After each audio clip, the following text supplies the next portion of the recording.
clinching of home playoff games in front of a stunned, as they announced, 10,000 and change. I don't know if there's 10,000. I mean, you know, I'm not sure who's going to the games in Baltimore, but I'll tell you what. I'll give money to anyone in Baltimore who goes to this game featuring Mitch White, 1-6 with an ERA of 5.21, versus Mike Bauman, who's 1-3 with a 4. But against the Jays, he's winless with an 8.10 ERA. If you can sit through that in the garbage game, I got to tell you, my friend, there's $8, and I'll make that American if you want to go. I see that the Orioles, so Felix Bautista, who leads the team with 15 saves, he's been shut down for the season with left knee soreness. I got to be honest, if I'm on that team in this garbage time and they're like, Richie, do you want to come in? Oh, my back. Oh, you know, I don't know who wants to play in this. But that is what is up next. 2 essentially rest days in some ways, I guess, for the Jays. And if we need to know more about the Blue Jays, we have to go to Mr. Romance. Hey, I love you. And there's a lot of love in the air. Just like the song says, love is in the air. And Tom Ruminski, why don't you just tell us what you did on your fancy? You're going to Prague. You were all over you're going to Italy. You're going to Barcelona, all these amazing places. Can you tell us what you did while you were away, my friend? Yeah, so it was quite the European odyssey. And when I was in Paris, Mike, I got down on one knee in front of the Eiffel Tower. And I asked my girlfriend to marry me. And she said yes. Which was yes, thank you. The answer was we. The answer was we. That's right, yes. we. And that set off a really great European adventure. We ended up doing Paris, Nice, Monaco, Budapest, Prague, and Amsterdam. So it was honestly really great. Felt super beat up and sick afterwards, but it was totally worth it. So, well, after we get engaged, we all feel that way. Yeah. What have I done? Well, I'm thrilled for you, my friend. I know that has brought a lot of happiness to you, and I wish you all the luck in the world. But I think you probably made an outstanding choice, as you guys always seem to be having fun doing something. It's nice to see. Like, you want to see your friends be happy, and that certainly was that. So I'm thrilled for you, and at the same time, thank you. The Blue Jays doing what they're supposed to do, so it's all good in the Ruminski world, I would suggest. Yeah, so I was hoping that the Jays would perform when I was in Europe, so I wouldn't be stressed out the whole time. And, you know, I would wake up every single day to an alert from the score saying the Jays won again.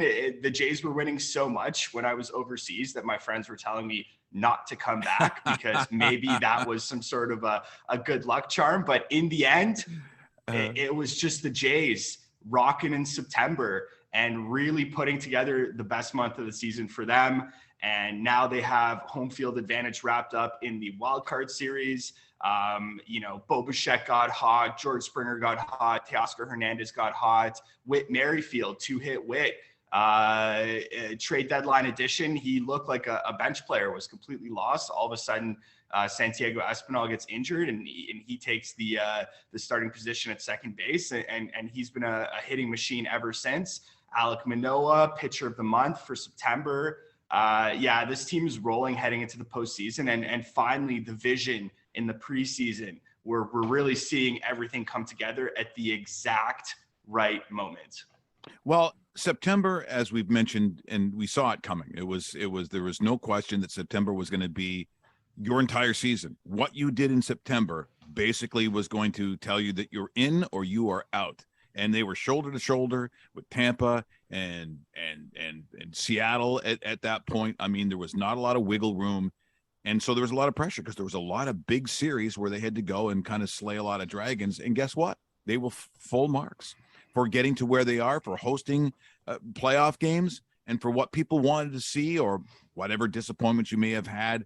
And all teams do have them. This just in, you don't win all your games in Major League Baseball. The guys who had to show up, and you mentioned Springer, you mentioned Manoah, they deserve to be where they're at because there's certain teams, quite honestly, Tampa had a tough time, and Seattle has looked terrible. Seattle has lost to some real junk teams, including like the Tigers and the A's. You go through it all now. Look, they had to face the Astros, and kind of Astros beat everybody. There's no shame in that. But I would say going into these playoffs, where I still think Houston's one for me. Houston is still number one for me in the American League.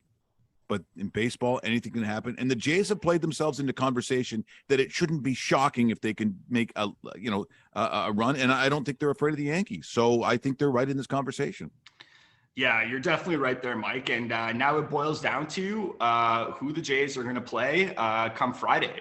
So as of right now, the Mariners are a game and a half up on the Rays for the number 5 seed in the American League. That would be number 2 in the wild card race. So it seems like you're going to get Seattle traveling to Toronto, which should be an intriguing matchup. The Jays went 2-5 against the M's this season, but the thing is they did win 2 out of 3 at the Rogers Center, and then they lost 4 in a very ugly 4-game sweep in Seattle. So in terms of those two teams matching up, listen, the starting pitchers for the Mariners are very good. They're going to toss out Luis Castillo, Logan Gilbert, and Robbie Ray. I don't know where he's going, but wouldn't it be a fascinating scenario if you have a do or die game 3 and you got Robbie Ray in his tight pants on the mound in Toronto? I think that would be awesome. And then, the way that the Jays are lining up, it looks like Alek Manoah is going to toe the rubber in game 1, Ross Stripling in game 2. And then you're going to have Kevin Gausman in game 3. So you got that narrative of the two guys, Gausman replaced Ray. Ray won the Cy Young for the Blue Jays after a career season. So that could be super juicy. I believe the Mariners bullpen is a little better than the Blue Jays, but the Jays relievers, after getting a lot of flack, they certainly put it together in the second half of the season, especially early September. And then you got the offenses and the Jays, even though you didn't have really a single player who had, a career year, who really carried the team, collectively, they still had the best offense in the American League and one of the best in baseball, led them in OPS, batting average. So still very prolific in that sense. So that's where I think Toronto really has the edge. I would give the rundown with the Rays, but really they need to win out and the Mariners need to lose out for that to happen. So realistically, we're looking at Jays and Mariners starting Friday. And what time it is, I do not know. I know historically MLB has given some pretty crap starting times for the local team here, but with the Mariners being a West Coast team, I could see these games being at 4:00 because it'd be pretty weird to have fans in Seattle having to wake up at 9:00 to a playoff game, 9 a.m, that is. But hey, I mean, beer at 9 a.m, that's never a bad thing, right? I know you said it's pretty unlikely they do play the Rays, and you kind of gave the rundown of the Mariners matchup. Do you think that is the best matchup for Toronto? Of course, as the Blue Jays, you're not going to pick and choose. You're going to play who you get. But do you feel the Mariners is the best, or would the Rays be a better matchup for them in the first round? I actually think that the Mariners and Rays are pretty similar. Like I said, they have really solid starting pitchers, great bullpens, but both of those lineups, run of the mill. You really don't have what you see with the Blue Jays, where you can have that like explosive 5 or 6 run inning. I just don't see that with those clubs. I'm more intrigued with the Mariners just because you see the Rays all the time and you're just like, I'm kind of sick of this team. I mean, the biggest thing that the Jays avoided was not going to the House of Horrors, the Trop. So that was a major win there. But I do feel like you got a tactician like Kevin Cash with the Rays. You never know what sort of weird, unprecedented things he can throw out there that totally stump, everybody. So I'm pretty glad that it's going to be the Mariners. And at the same time, there's a lot of interest in British Columbia and out west in the Mariners. So I think overall for Canada, the series is going to be tremendous. And one player to watch on the Mariners is AL Rookie of the Year favorite, Julio Rodriguez. He just came off the IL. He's been dealing with back issues. But this guy is going to be a prolific 5-tool superstar for years.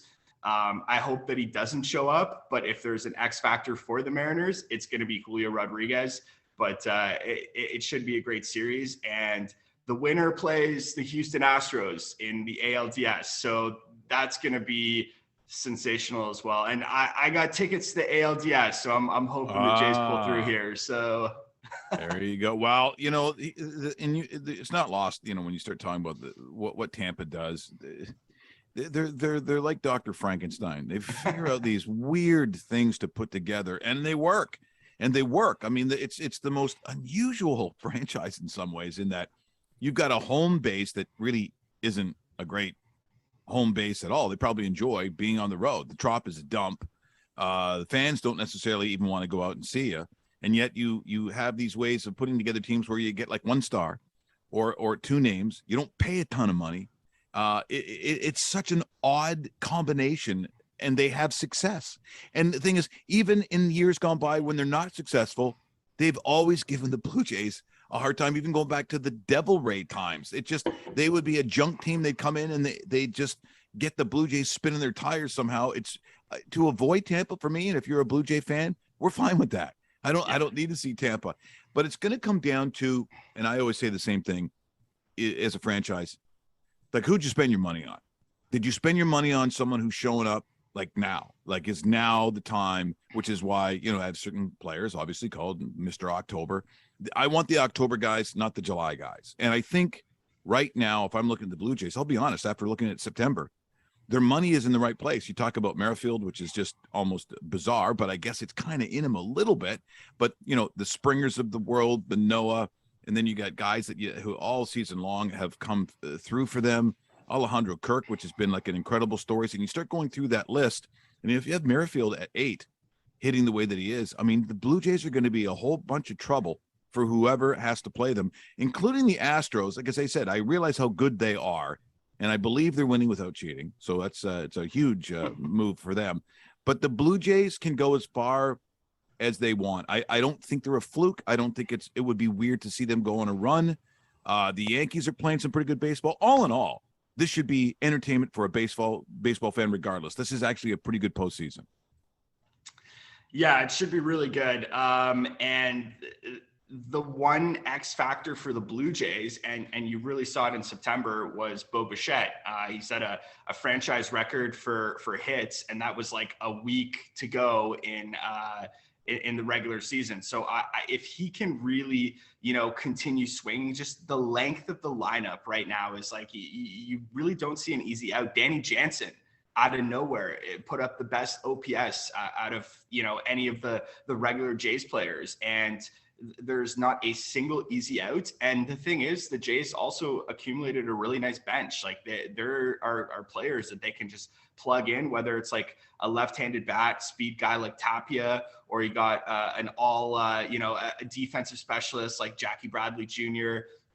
You're really seeing guys that can come in and contribute in specific roles. So I think this is the depth is really nice for this team right now.